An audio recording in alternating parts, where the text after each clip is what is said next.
Assalamualaikum and a very good afternoon to everyone online listening to us this afternoon. Hi, I'm Rahima Ibrahim from the Malaysian Research Institute on Aging, University Putra Malaysia, and I'll be your moderator for today.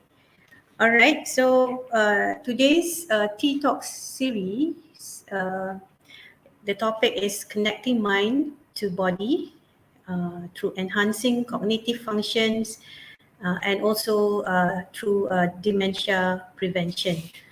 All right, so the human brain is amazing. It's such an amazing tool that we have, and the brain is a truly unique and one-of-a-kind organ, and it takes us places that through our imagination, and it's also a place for thinking, and these thinking processes takes place in the brain, especially in the cells called neurons. Okay, so over time the brain also changes due to aging. So there are things that will happen to our brain as we age. As a person gets older, there are changes in all parts of the body, including our brain. And for example, certain parts of our brain may shrink, especially the parts that are important for our memory and also for learning and complex mental activities. So in certain places, the communication between our brain cells might not be as effective as when we were younger. The blood flow to our brains may decrease, and we can also be exposed to inflammation, especially when the body responds to injury or disease. So this can happen as we grow older. Inside our brain. But not to worry, not to fret. Besides the changes in our cognitive function, research do show that older adults can still learn new skills. They can form new memories. They can also improve certain skills such as vocabulary and also language, because our brain is known to adapt and change through experience. This is what we call as brain plasticity. All right. We have with us today two key speakers. The first speaker will be Dr. Manuela Adcock, the head of research from Dividat AG. She is also the clinical neuropsychologist at University Hospital Zurich and a researcher at ETH Zurich at the Institute of Human Movement Science. Her area of expertise is cognition and neuroscience, any form of brain diseases, especially dementia, multiple sclerosis, stroke, Parkinson, etc. She's also an expert in the area of healthy aging and cognitive training through physical activity, and we talked about so you will hear her talk more about neuroplasticity. She has also researched on combined cognitive motor training and technology-based training, for example, through using Exergames. So we will have our first speaker, if she's around, to... Yes, she is. Yes, Dr. Manuela. Yes. Good to see you. Thank you very much for the floor is yours. Nice introduction. Thank you very much. So I say hello to everybody from Switzerland. My voice is still a bit because I just got up. So it's 8 o'clock in the morning, right? But yeah, I'll do my best to be around and answer your questions. For my presentation or my talk, I prepared a pre-recording so that we will not have any technological issues. Even so, we are really advanced in technology. Sometimes these things happen. So I hope that you can enjoy this talk smoothly. And I will, of course, stay here and I will also listen to myself, which will probably be a bit strange. but then I will be back and answer, of course, the questions you might have. So then I guess you will start my talk, right? Hello, everybody, and good afternoon. It's a great pleasure to be a part of this event. Let's share my slides. Yeah, I hope this works fine and you can see everything. So I guess I was already introduced. My name is Manuela, and I will talk about combined physical cognitive training today. I work at a company called Dividat, which is a rather young Swiss company, founded 5 years ago as a spin-off of ETH Zurich. We are 15 team members, and in the picture you see the youngest of our company members, who is my son, born this year. We are a team of developers, scientists, economists, and so on. And our vision is to improve health, well-being, and independence through all stages of life. Dividat is located in Switzerland, and Switzerland is not only famous for Swiss chocolate, but also for the beautiful mountains. And I would like to take you for a short hike, a virtual hike in the Swiss mountains. So the question I'd like to ask is, what resources are required to have a safe walk through this beautiful landscape from a more biological perspective? So I do not talk about having enough water or proper clothes. I talk about the bodily systems which are mandatory to have safe walking. Most people would probably answer that we need an intact motor system. So we need muscles performing contractions to move. But on the other hand, we should not forget about also the sensory system, meaning that we need information from our sensory organs, for example, from the eyes or the proprioceptive sensors on the skin, for example, below the feet, obviously.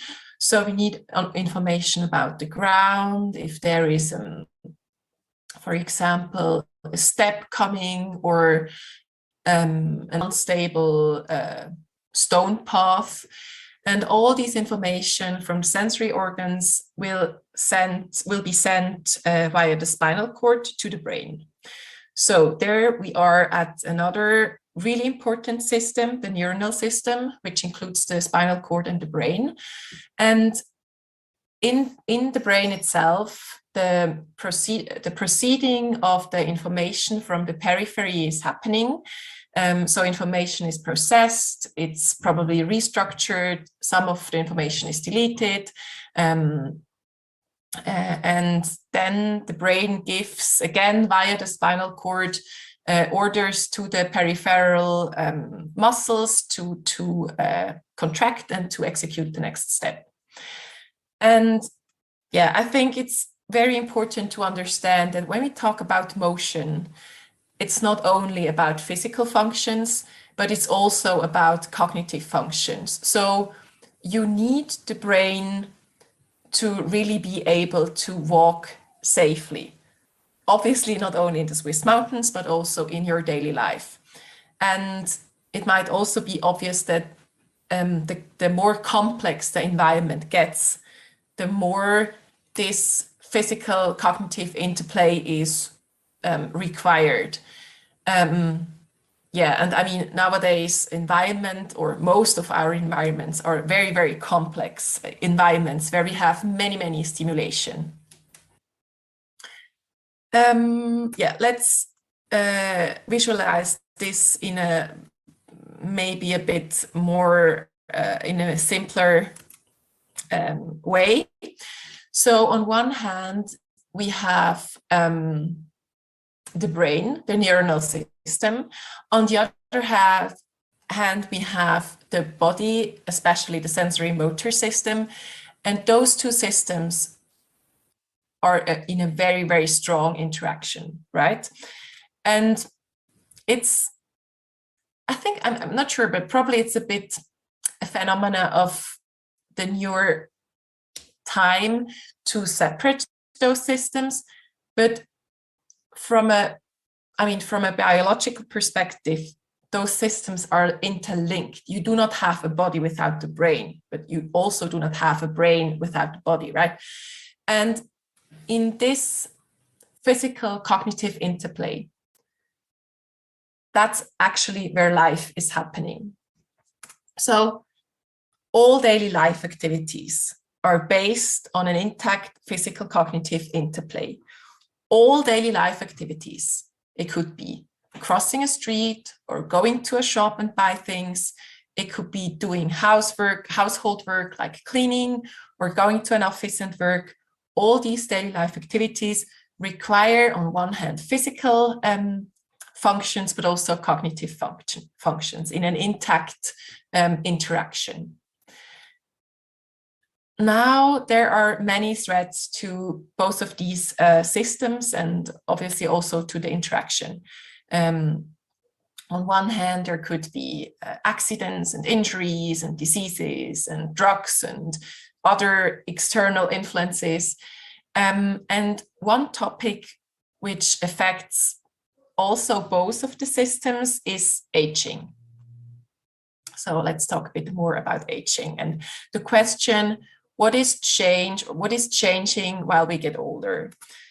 On behalf of the sensory system, it's probably rather obvious that, for example, in the sensory organs, we might have a reduction. We might need to wear glasses when we get older. We might hear a bit less than before, than in younger ages, and so on. And on behalf of the motor system, it's also rather well known that we have a reduction in muscle mass, the so-called muscle atrophy, and we have a reduction in our muscle strengths, leading, of course, to all of these changes in the bodily systems lead, of course, to a reduction in physical functions, for example, in balance or coordination. On the other hand, we have changes in the neuronal system. So on the brain level, for example, we also have a reduction in brain mass. Some of the brain cells might die. Others might just shrink and change their forms. We might lose contacts between cells and so on.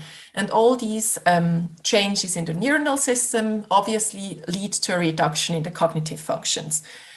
We might probably need a bit more time to process information, or we might forget a bit more things than when in younger age and so on. And now it might be very clear to you that if we have a decrease in, on one hand, physical functions, and on the other hand, in cognitive functions, this affects also the physical cognitive interplay. And as discussed before, this interaction is very fundamental to all daily life activities. So it's completely understandable now that many old people suffer from some troubles in daily life. They have probably more problems in daily life activities than in younger age. And that's simply based on all these age-related changes in the different systems, right? And one topic which is very often mentioned in older age is less safe gait and even falls. And you might now also understand that when we talk about falling is not only a problem of the motor system. Falling, people can be physically very fit and healthy and strong and have not a problem with their muscles, and they might not have a problem with their sensory system, but people might have a problem in their neuronal system. People might suffer from cognitive deficits, and that might be the reason why they fall. So it's really important to consider, again, both sides of the coin, right? Now, I was talking about the normal process of aging, but of course there is also this more pathological path of aging, ending in some form of dementia. So dementia is a disease, or I have to say there are many different forms of dementias. So it's not one disease actually. Dementia is a syndrome where you have more than normal neuronal degeneration. On the picture, you can clearly see that on the left, the normal brain has a higher volume than the Alzheimer.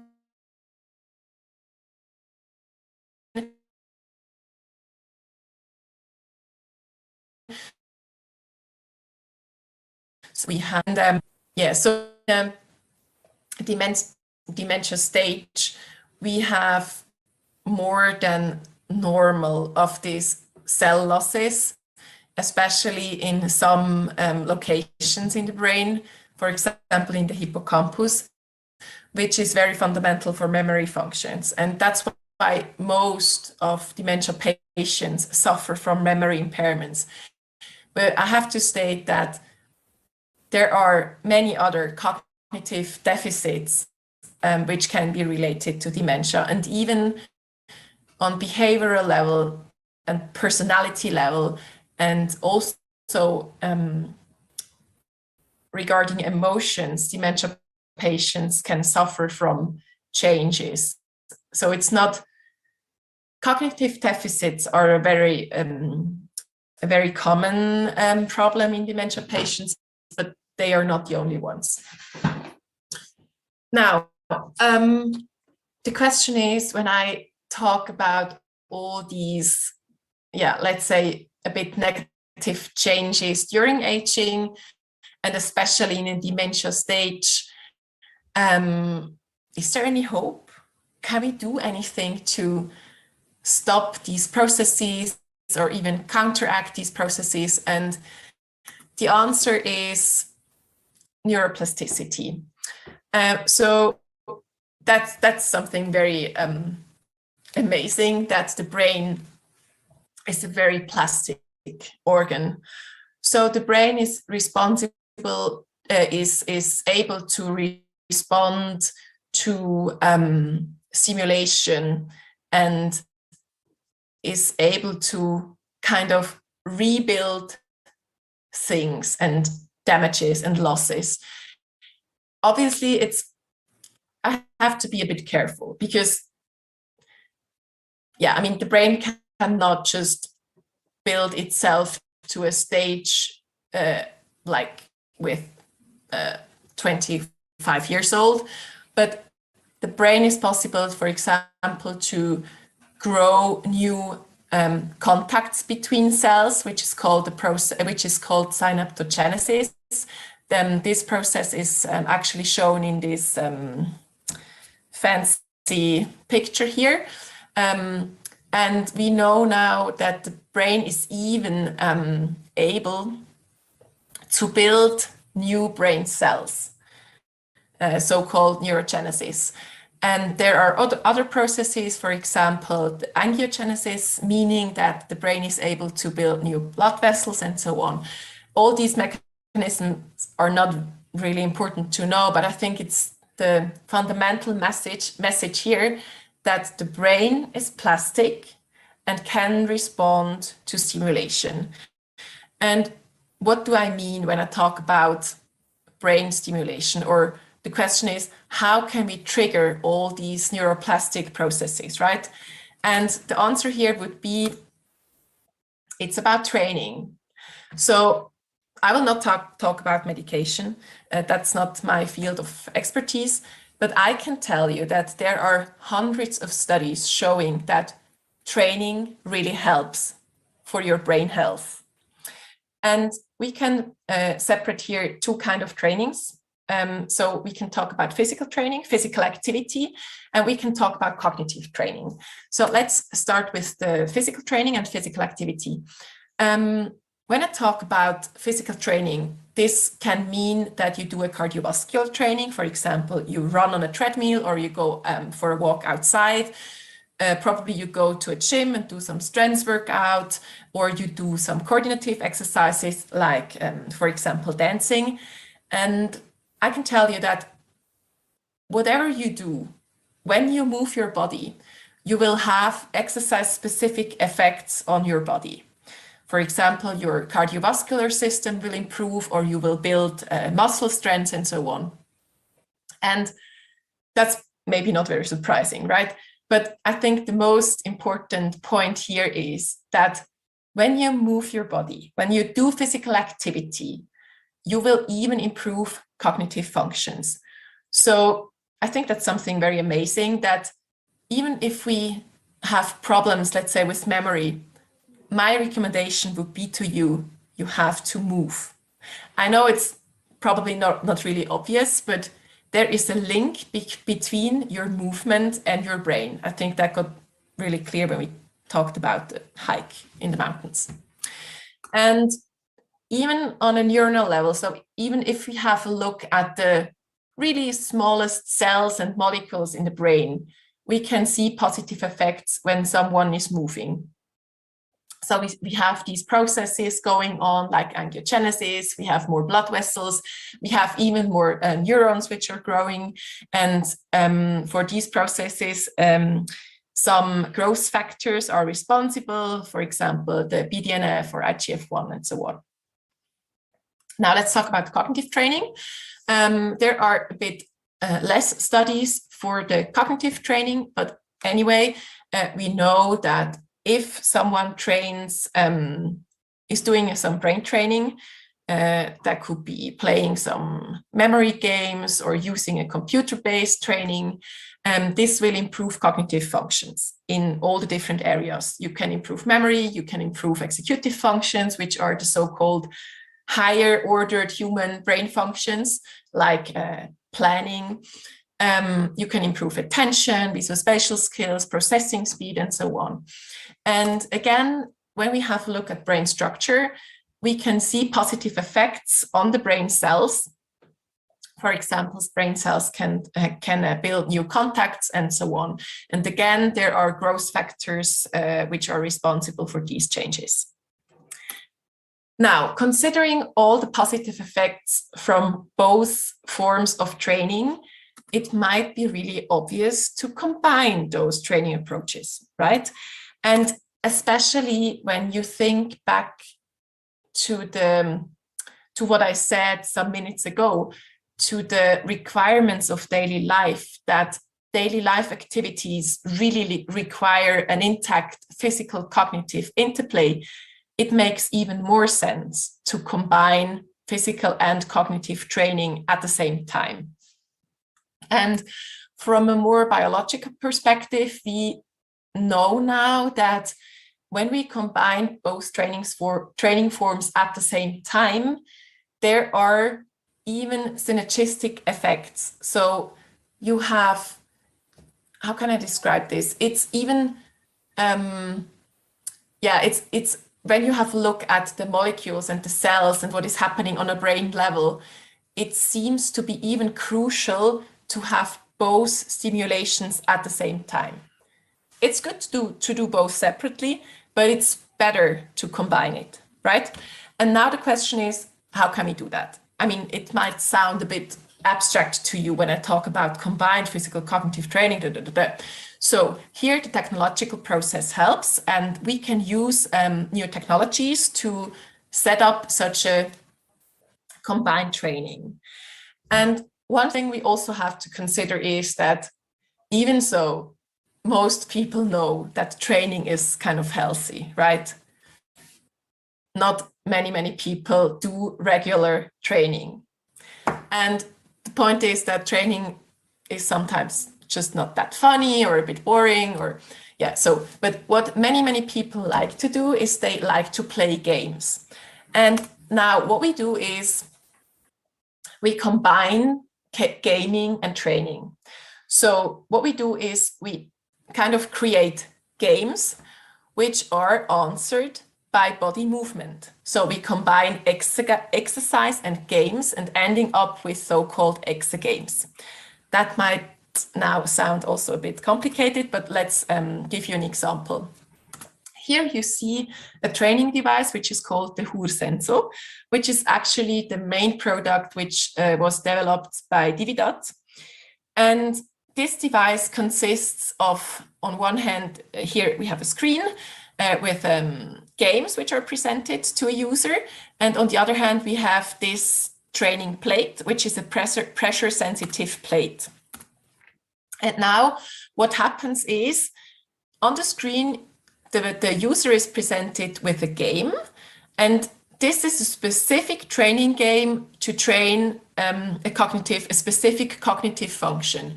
We have games to train memory functions, we have games to train more attentional functions and executive functions and so on. And now you do not play these games by using your computer mouse or your fingers, but you play these games with your feet. So you answer the game with a body movement. And this movement could be steps in all the 4 directions, or it could be a shift of the body weight. So you kind of sway, you can even walk on this plate, or you can jump around. So all these motions are recorded by this plate. And one thing which is also important, but I keep this rather short. So on one hand, we have a device which helps you to do your combined physical cognitive training in a very funny way. So you do these exergames. And on the other hand, when we talk about training and how to set up a training plan and how to evaluate training progress, it's very important to have assessments. And this training device, the Senso, is also able to do assessments and conduct assessments, especially for the therapists. That's something which is really important.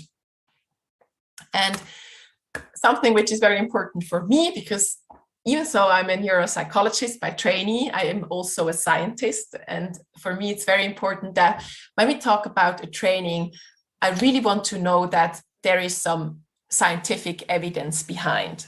So a training should be evidence-based, meaning there needs to be studies which have proven the effects of a training. And for the HUR-Senso, we have conducted in collaboration with national research institutes, but also international research partners, we have conducted many studies showing that the training with the Senso and especially these exergames have many positive effects. And I'd like to summarize them for you here. So what all these studies have shown is that cognitive functions can be improved when you do this kind of training. You can improve your reaction times, meaning you can have a faster stepping reaction times, but you can also have a faster mental processing speed. You can increase your gait speed, meaning you can, for example, also cross a street faster. You can reduce your falling risk. And in general, what we have found is that many patients and people using these kind of trainings say that they have better mental health, meaning, for example, they have less depression symptoms and so on. Now, I'd like to show you, I hope I have some time left. I'd like to present you a very recent study which was published in this year in a journal called Alzheimer's Research and Therapy. And that was a collaboration between ETH and KU Leuven and Dividat.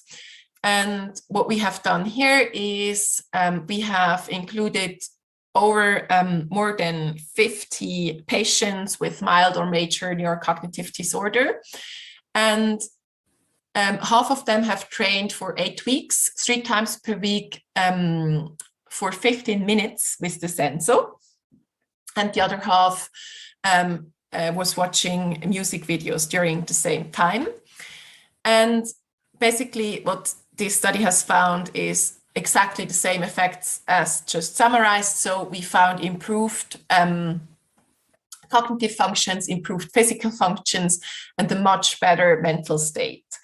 And to finish, I'd like to show you this video, which was prepared by ETH. I really hope this works. By the way, if you hear strange sounds in the background, that's not a funny Swiss bird. That's my little son. I asked his father to pay attention and looking after him.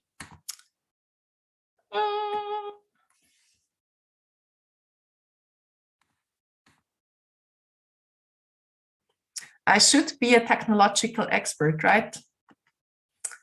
And now I failed to start the video. That's embarrassing, but let's try again.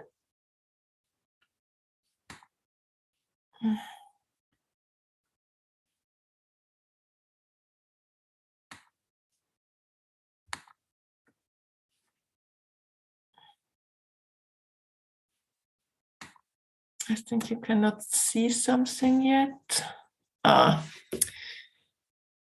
Now you should be able to.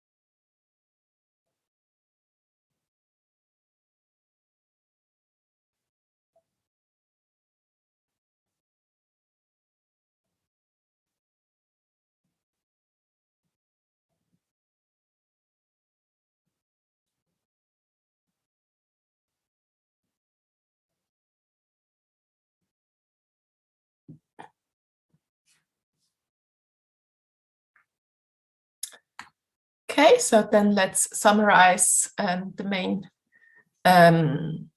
aspects of my talk. I think you might now be a bit more aware that the brain is really, really important for daily life functioning, not only for thinking and cognition, but also for safe movement. And all daily life activities require an intact brain-body interplay. And what we know is if there is some changes in any of the brain or body systems, training can help, especially when you combine both aspects at the same time. And most importantly, as I really want that all of you can stay healthy and happy and healthy for many, many years, I would suggest you to start or to continue to do training, train your body, train your brain, and if you want, you can combine both on Huursenso. In Malaysia, there should be some places where you can find such a training device. And if you have further questions, then you can contact me. My email address is on the screen. And so thank you very much for your attention, and I will be now available for your questions. Thank you, Dr. Manuela. Do you have to leave soon? No, it's perfectly fine. All right, so I guess we will take the questions from the audience regarding physical cognitive interplay.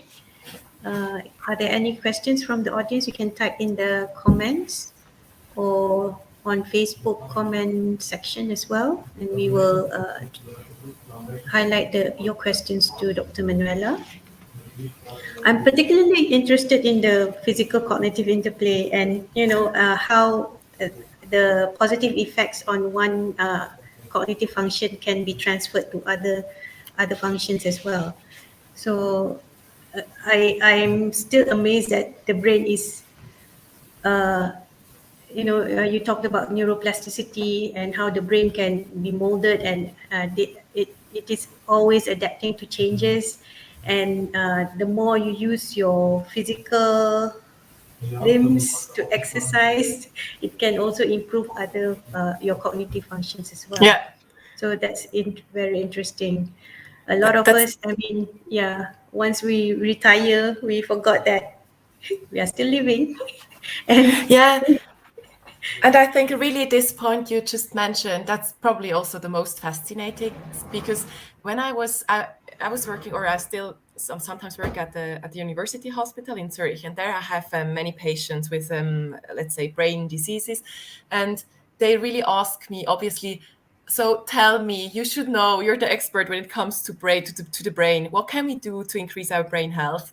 And really, to my best knowledge, I tell them, just move, because even so, there is many evidence for cognitive training. I do not want to say that cognitive training does not help, but the evidence is even stronger for physical activity. And I think, yeah, you just mentioned the main point. Even so, it might not be that obvious, but you can really improve cognitive functioning and thinking procedures while you move. That's fascinating, right? But it makes also sense on one hand when you consider how we are made, not for the modern times where we just sit in our offices and then go home and go to the gym, for example. But let's say the natural state of human being is really to move around and to use your brain at the same time. So it makes also sense that to grow brain health, you need physical stimulation. I will not repeat the whole talk. yes, I'm particularly reminded by the adage, if you don't use it, you will lose it. And also, Here we when go. you move, your brain grows. Yeah, that's also, maybe I should start with such a sentence the next time.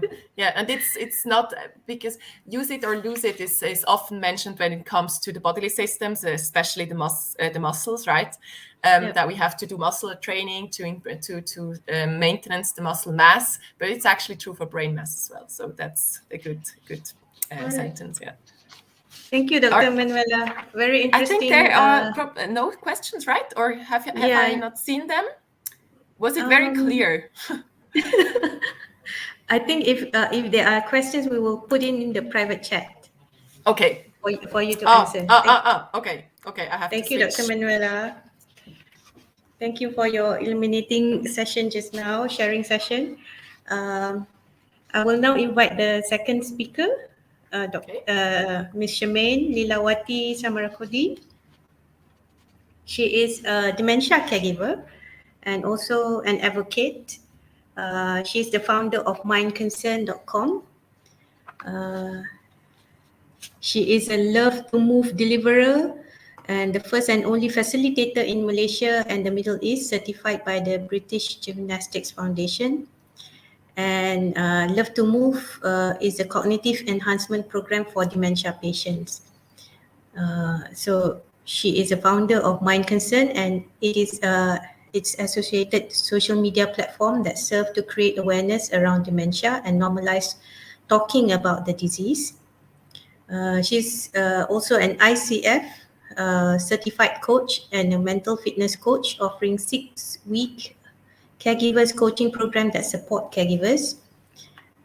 She is a caregiver advocate who speaks about the challenges that dementia caregivers go through while providing them with support through her coaching practice. So she has initiated and facilitated 2 support groups. One is Mind Concern Caregivers Support Group and Mind Concern Circle of Care. So she's a strong believer for enabling independence among seniors, encouraging them to do as much as they can for as long as they are able to. And she believes in promoting lifelong healthy living for the prevention of dementia and to challenge people to think about preparing for their old age. So welcome, Ms. Shamayne. Hi, can everyone hear Hi. me? Hi, hello. Thank you, Dr. Rahima. Hi. The floor is yours, Ms. Shamayne. Thank you for that introduction, Dr. Rahima. I'm thrilled to be here on this platform. And thank you for providing me with a platform to speak about the things I believe in which you just read. I'll start very briefly about how my caregiving journey began. And that was about 10 or 11 years ago when my father had come to live with me.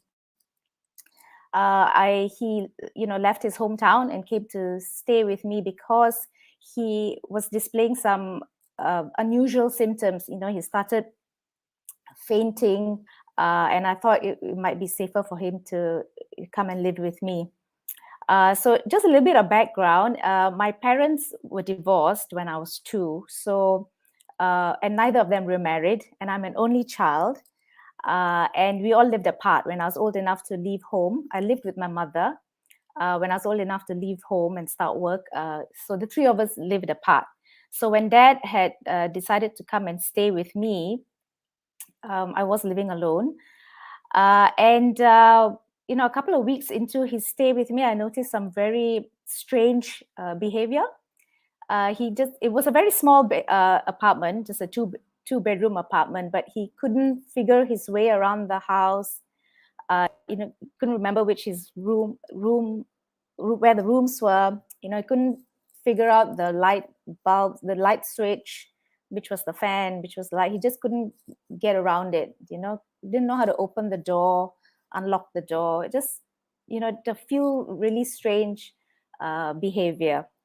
And that was when I decided we should see a doctor. At that stage, I'm not even sure if I even heard of the word dementia, but we did go and get a diagnosis, and he was diagnosed with early to mid-stage dementia. So at that time, he was still very able to do a lot of things. He could still go for his walks alone, unassisted. He could manage by himself. He could hail a cab, for example. He was still quite independent, and I tried to foster that independence, and I tried to encourage it. And despite having the diagnosis initially, for me, I couldn't grasp what it meant. It took me some time to understand what was actually happening, because I could see it unfolding every day. But when he had come to live with me, I had to, upon the doctor's advice, he was not on any medication because it was still early stages. But we were advised to, amp up his social activities. He needed to get active again, continue with whatever activities that he was doing. So, I tried to put all of that in place when he had come to live with me, because he had to meet new people, enroll into new exercise classes, so I had then devised a care plan for my father based on the doctor's advice and also from whatever I read. And exercise is to be in the topic of what Dr. Manuela has started, is really a big part of my father's care routine. It's a massive part of his care routine, and it's really important for him. And we can see the results or the benefits it has provided for him over the past 10, 11 years. So in the middle of, in the 10 years, I also got married and moved abroad to live with my husband. And before leaving, of course, I had help. I had I had help, but not a professional caregiver, because at that stage, my father's symptoms were still quite manageable, but I just needed somebody to ensure he's got his meals, just standard stuff at home. I just needed to get that done. However, I did enlist the help of my mom, if she could play a supervisory role in just ensuring that everything was okay at home. So she had agreed to come and live in the same house, but not hands-on with my father, but really just playing a supervisory role. And that sort of worked out for the past 8 years. It wasn't easy. It has been terribly challenging being away and having to handle the change of caregivers. They were always coming and going. So it has been really difficult. But last year, when when the lockdown was upon us, the timing was perfect because I made it back to Malaysia on time, and I guess we were all very lucky because we lost all our helpers. By that stage, I had 3 helpers, a caregiver for my father, and then a maid and someone to clean the house. So, but all of that came to a screeching halt. So I single-handedly had to take care of my parents, as well as the running of the house and the shopping and the laundry and the cooking and on top of it all, my father's care routine, which by then was already quite extensive. I had incorporated a lot of activities already for him. I'm not ashamed to say it was a harrowing experience. It really changed a lot of my life because I really got into the whole thing of doing everything. I mean, I used to do it from abroad. I used to ensure that everything, they got the groceries done, the bills were paid, the helpers were trained. I used to come back to Malaysia 3 times a year for the past 8 years, is come back to train new helpers, to teach them, just to make sure, take my dad for his doctor's appointments. There were a ton of things to do every time I came back. But then during COVID, and I was down in Malaysia for about 18 months, it was a matter of really finding new things for him to do because he couldn't go for his Tai Chi classes. He couldn't go to church. He couldn't go for, any of those outside activities that I had put in place for him. So I had to find ways on how I could maintain his care level throughout the lockdown. And then again, it was I tried to maintain it as much as possible, but there were new activities that were put into place. I had to put into place a lot of new things for him. Basically, I had to improvise. So that was when I stumbled upon the Love to Move series. It was a program, it's specially designed for dementia patients. And I was so impressed by it, so impressed by what it was doing for my father, that I decided that, I think I should become a deliverer, a facilitator. So I got my certification, I did whatever the exams, the tests were, and became a certified facilitator, thinking that at some point I might be able to help other people who would be interested in something like this. I was really keen. Of course, I wanted to do that with my father, but I also wanted to, at some point, perhaps help other families. And also what happened during COVID is because I left my husband and my job and my friends, and I had to come back and leave all of that behind. I as a person, as a daughter, I went through an emotional turmoil. I experienced everything from resentment to anger, frustration, self-pity. Why me? Why is this happening to me? Oh, I can't get on with my life. I had to sacrifice so much, and at the same time, so much love for my father. Because he's the most important person to me, and I want the best for him. So it was a very, very hard time going through these emotions. And you feel guilty after you get angry. You feel so remorseful. You go through so much guilt and pain, and so it's all a bundle of emotions that were just it still drives me crazy. It still drives me crazy. There's a lot of things that you need to address and cope with as a caregiver. One of which is having to sacrifice. You need to sacrifice a lot of things that you want for yourself. And that experience, that difficult experience of having to do it alone. I was doing it before, but I had help. I had caregivers who used to come in and help me. It wasn't 24 hours. This was really 24 hours. I used to sleep on the floor in his room at night because he would wake up and I was afraid he would fall. There's so many things that you love someone so much, you would do these things as much as it tires you, as much as it is exhausting, as much as you can see yourself burning out.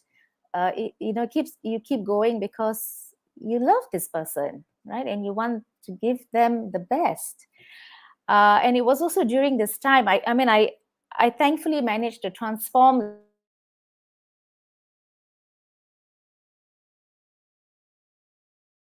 this. into something that I hoped would serve other people. So I do the Love to Move sessions. I offer courses. I also offer coaching services to families, people who care for their spouse or their loved one, their parents or grandparents who have dementia. And of course, I have my platform, my website, and my social media platforms where I aim to create an awareness about dementia, to normalize talking about it, because people always, there's so much taboo around the topic of dementia, but we need to start talking about it. We need to start normalizing it. It's a disease that, and the sooner you catch it, the better you will be able to equip yourself and your loved ones to handle it. You will know what's going to happen in future, and then you can put in place measures, activities that your loved one can do upon a diagnosis. And also I talk a lot about about getting people to think about their old age.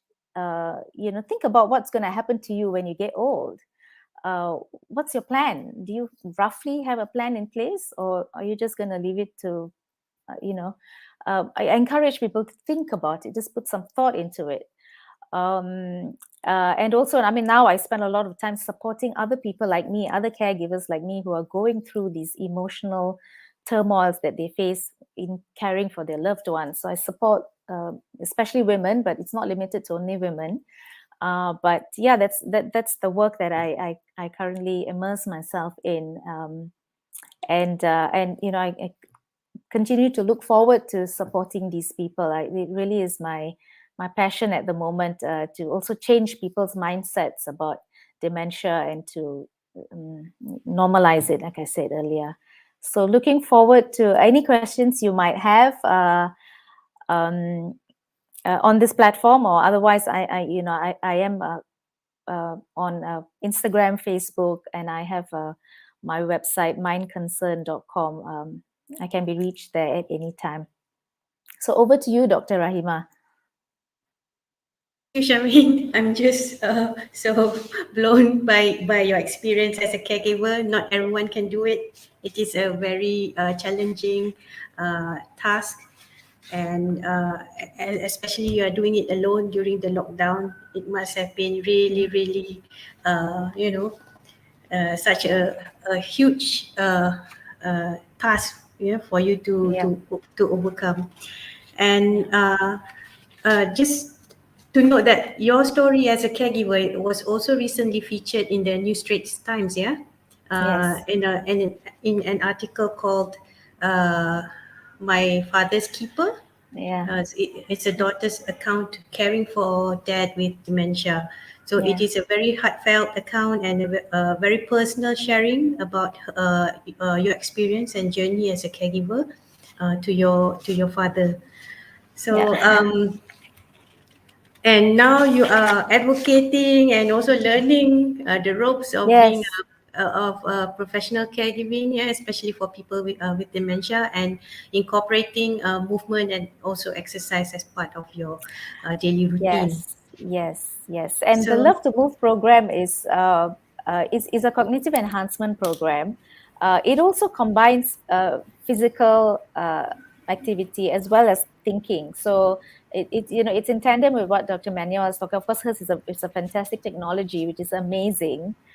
People need this, and I do incorporate that, the thinking mind as well as movement into the Love to Move series. It's a series that was designed by the British Gymnastics Foundation.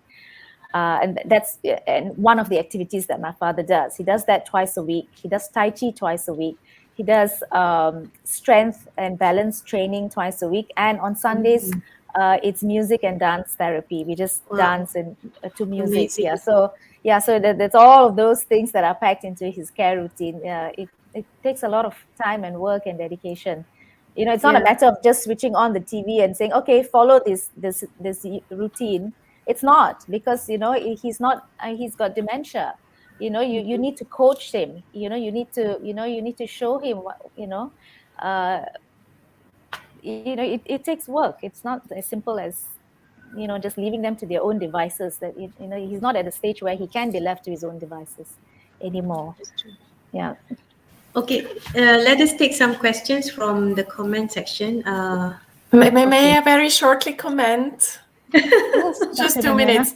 I'm so Okay. emotionally detached. It's really, thank you so much for sharing your story. And I felt honestly also a bit stupid, because I come here and tell about this research and tell people you have to train, and of course that's true, and that's the background, right? But I'm so happy that there are people like you helping really to bring all this knowledge to these families, and really translate all what we probably from a more research perspective say, you have to do that, you have to do that. Yeah, but they cannot do that by themselves. So Yeah.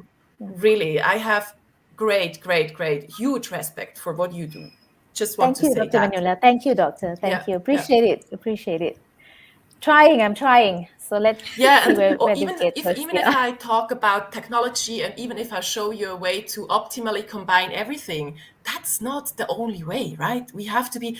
There are people living in places where they might not have access to such technologies. Yeah. I think it's just the important thing is actually what you do. Keep people active on one hand physically, but also mentally, but also, I mean, it's now I could have another talk about what love has an effect on the brain, right? But I will again shut up. But it's yeah, I will probably. Now we can switch to the questions. Sorry. Yes, we do have to take some questions that is already posted by Carmen, I think. There's a question from Kang Bu Chan. Yeah, I've already seen that. Yeah, it's about what can we do when people cannot move. It's of course a bit stupid when I always talk about you have to move, you have to move. There are people who cannot, maybe from birth on, but also due to a disease or at a later dementia stage.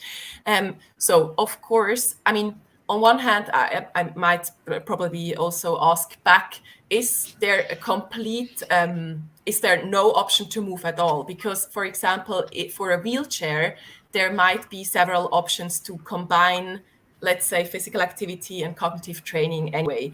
So even so on the sensor, so the device I presented you before, there is the option to sit on the device with a chair and, for example, just do body weight shifts. So these things are possible. And yeah, I'm not sure what is the actual state, but of course, if someone is really not able to sit and, for example, use the hands or use just shifting body weight, then I would really recommend just to keep the brain active somehow. And to say this again, it does not have to be fancy technology. If you have a game which you like to play, if you have a book, an author which you really like to read, continue to do that. If you, it can be really, in the end, people need to do these activities.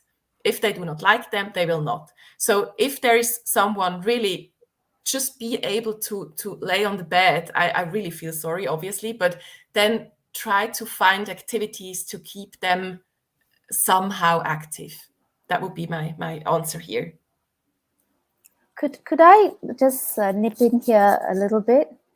I don't know what, as you say, doctor, I don't know what stage of movement this elder person is able to do. But I think any movement is some movement, even if it's small, like, any movement, fingers, and also what I do, thankfully that he's able, thankfully he is able. But some of the other activities that I do, we play cards, we play checkers, he does word search, he does Sudoku. That's all part of his daily routine. He reads the papers and he writes. He writes down 6 of his favorite headlines. These are all small activities that I do to get his mind active. I mean, if we talk about neuroplasticity and him learning new things, but really it's also about getting it to work on a daily basis. So when you're playing cards, you need to count like 7 + 4, 11, so he's doing these things every day. And checkers, you got to think, strategize, or connect 4. It's just simple things that he can sit down and do. So depending on the ability, the movement ability, if a person's just wheelchair bound, for example, but can do small things like this to stimulate the mind, that could be an option. So we need to move daily and also do cognitive stimulation every day. Yes. Yeah, it's the mind and body. It goes hand in hand. Yes. Okay, there's another question from Anne Devasi. At which stage would this benefit a dementia patient most? Again, I probably was a bit too short on this topic. So I will answer the question when it comes to, or regarding the sensor. When we talk about this technological device, it's really set up for all the dementia stages, right? So regarding physical activity or regarding physical exercises, there are several different levels of movements which are included. So it could be steps, it could be jumping, even jumping on the plate, which is obviously for dementia patients probably not the best version. But there is this body weight shift, or we even have exercises where people the task is just to stand still on the plate, just to get up and stand. So that's also a version to do that. Regarding cognition, that's also very important to mention, because dementia patients have cognitive deficits and they might not be able to understand complex things going on the screen, right?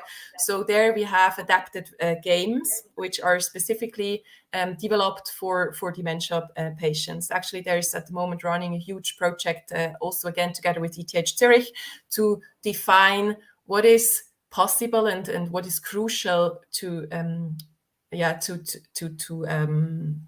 handle all these cognitive problems of dementia patients. But beside of the sensor, again, it doesn't matter at which stage of the dementia you are, you should somehow try to keep active. I know it's getting, as my colleague mentioned, it's obviously better to start in an earlier stage, right? You can set up things. It's better to organize things when you are in an earlier stage. But nevertheless, even in a very, very late stage where probably patients are not even completely aware of what they are doing, because it's really, they can lose a lot of the cognitive skills, it might help them. Of course, then family members and caregivers have to take over a lot of these tasks to motivate them and keep them active.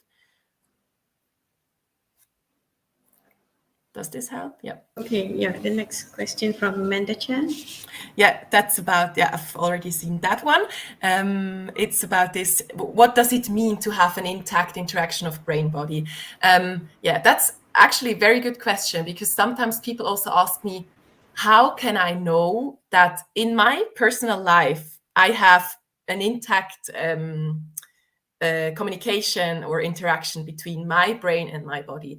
And I would say, if you are healthy, if you do not suffer from daily life issues, I mean, if you do not have problems with daily life activities, it should be okay, right? There is no specific measurement. I mean, of course, we could do MRI, we could do EEG or things like, I mean, but that's, you will never do such measurements just to find out that your brain is more or less healthy. So I would say, do not be too afraid. If you're rather healthy in daily life, if you do not suffer from any issues, then you should be fine. But of course, if you start to feel changes, for example, if you fall, then you have to ask yourself, oh, could there be a problem with, of course, my bodily systems, but also with my brain? And just to mention, probably the last sentence here is that many people, if we have some issues in our daily life, we search for the reason in our bodily systems. The very good example is falling. So if older people start to fall more often, then we send them to the gym. They have to train muscle strength. But just to keep in mind, it's not only about the bodily systems, or let's say the muscular system. It could also be an issue of the brain. It's well known that dementia patients, they fall more often, even so they might be very fit on a physical level. That's just because of the brain. Yeah. So that's my answer on that one. Thank you, Dr. Manuela. There are also, I think, a few comments and also questions regarding nutrition. Any one of you can take this question regarding the use of coconut oil. And then earlier, I think Mr. Chia was asking about omega-3. Yeah. Omega fish oil. Yeah. I'll just go first based on personal experience. We did, my father was on virgin coconut oil for, I think, maybe about 7 years. It was something that the doctor recommended we try, because he only had just gone on medication last year. So prior to that, we were doing all these non-pharmaceutical therapies for him, right? So he was on virgin coconut oil, and he still takes omega. He still takes a triple dose of that, because I think omega fish oil is supposed to be good. However, with the virgin coconut oil, I think in 2016, I'm not sure, but 2016 and 2017, WHO came up with a paper that said, look, there's just no proof that virgin coconut oil works for the brains in terms of treating dementia or delaying it or whatever it is. So we stopped taking the virgin coconut oil about 2 years ago. I was a bit late in finding out about the research, but I did check with our geriatrician, and he said, yeah, I think you can stop it now. I think it's good for general health anyway, but I think as a treatment for dementia or to help, I'm not sure. But we just stopped doing that. I mean, we used to take morning and evening. We had quite a lot of. There was a dose that we were taking, but that's just our personal story on how we. But the omega, yes, we still take the omega. But doctor, any opinions? Yeah, I can give you share my view. So just to state this in the beginning, I'm not an expert in nutrition, right? I think that's important. So what I tell you now is just my personal opinion. At least when I was doing my research at ETH, in my team, there was one colleague. She was conducting research with omega-3 supplementation, actually also in older age, combined with training. And the results I obviously know from them for their studies is that omega-3 really supports brain health. Since it could be combined with training, but it could only be just you take omega-3, and it will, probably the biologic reason behind is that you have omega-3 fatty acids in your cell walls. And if you build new cells, those omega-3 fatty acids should be around, right? So that it makes sense to me that omega-3 supplementation can support brain health. But of course, in my opinion, it's not let's say the only and one therapy for Alzheimer's or for dementia in general. For me, it's one piece of the puzzle. You can do that. Sometimes it's also a bit about can you afford it? I mean, it's not that cheap. If you can, then you will not do any damage at all. Then take it, really. But also in a younger age. I mean, it's not only for older people. I would say that omega-3 fatty acids are really great the whole lifelong. But we should also keep it realistic. So it will not completely change the dementia state of a person.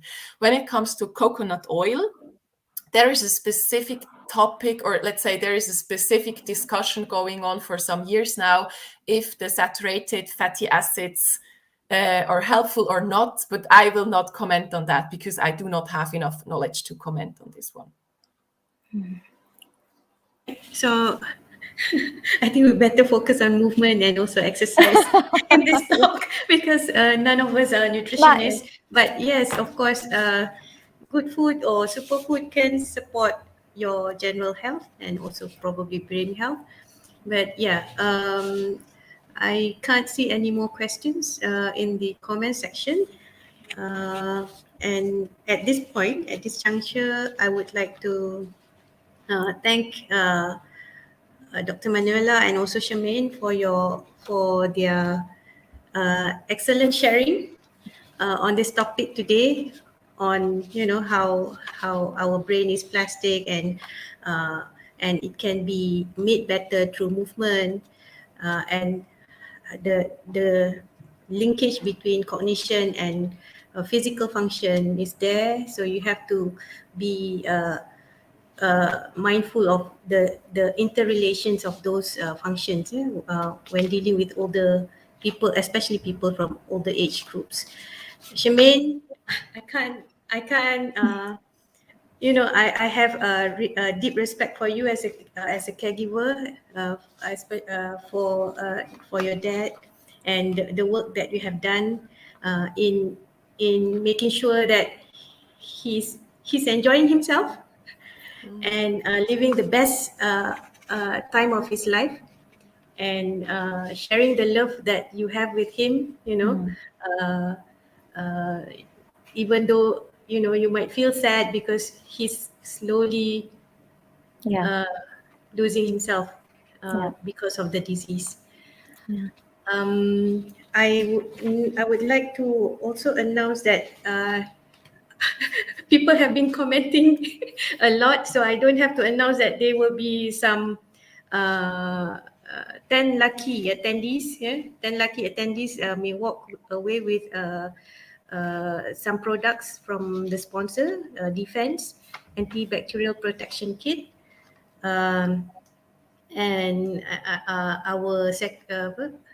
our yeah, Carmen will highlight who's the lucky winner for this particular session. Thank you again for your sharing session, Dr. Manuela and Ms. Shamayne. Thank I you for really having enjoyed us. Thank you. Yeah, very welcome. It's a Thank you. pleasure. Thank you. All right, so we'll now have a video from the sponsor.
So there will be a lucky draw, and the lucky winners will be announced in a few minutes.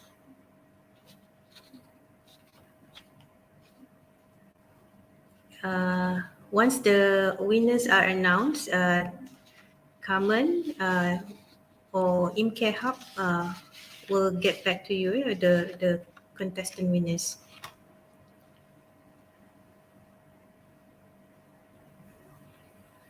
So our sponsor for this session is Defense and also Ideal Beauty, and they have sponsored a 10 Defense Antibacterial Protection Kit. So that'll be handy for our participants during this, during the time that we are still facing the COVID-19 in our society. It has not gone away. So this will be useful just to keep safe.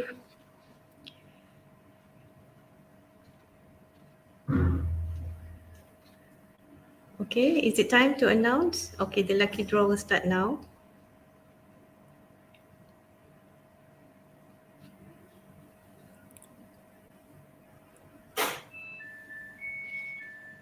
Thank you to all the participants who have commented on Facebook and also in the comment section in the StreamYard.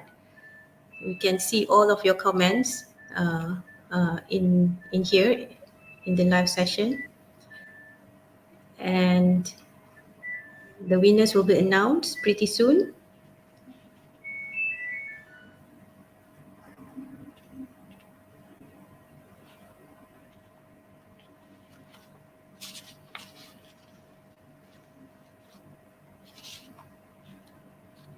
Okay, are we ready to announce who are the winners?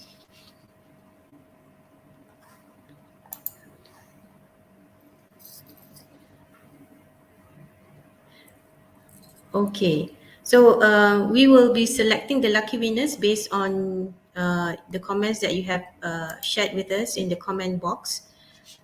So whoever has written any, you have given us any emoji or any comments, or even stating who you are, sharing your response to the session, we will select those lucky winners from this year.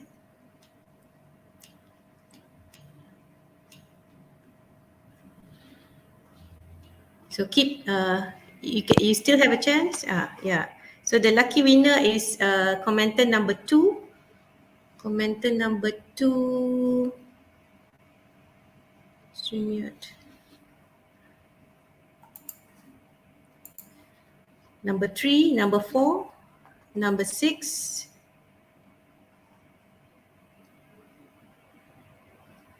Okay, you can put your emoji in the comment section as well.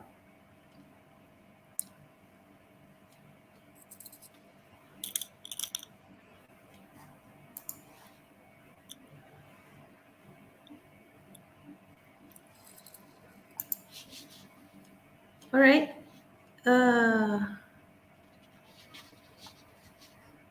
Commenter number 2, number 3, number 4, number 6, number 8, number 10, number 12, 14, 15, and 16. Okay.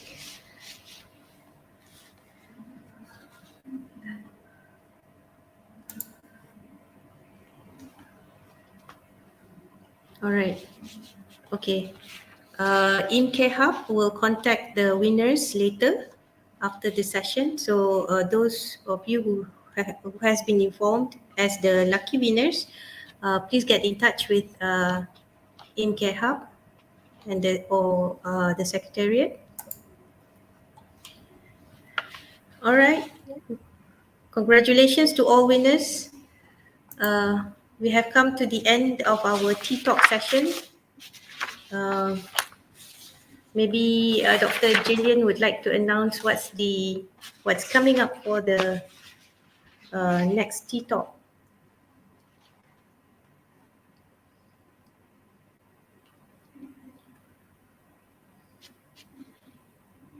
Yeah, okay. So the next Tea Talk series will be on social connection as a key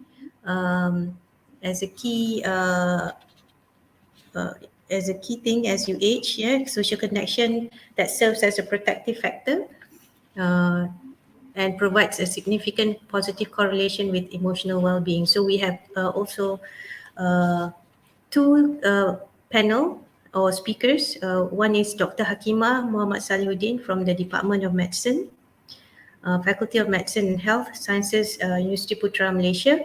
And another speaker, Dr. Sangeeta Kaur, the President of Her Wellbeing Society, Kuala Lumpur and Selangor. And the session will be moderated by John Pinto, Mr. John Pinto, the Assistant Head of Counselling at Thoughtful. So we hope to see you again on the 24th of November from 3 to 4 p.m.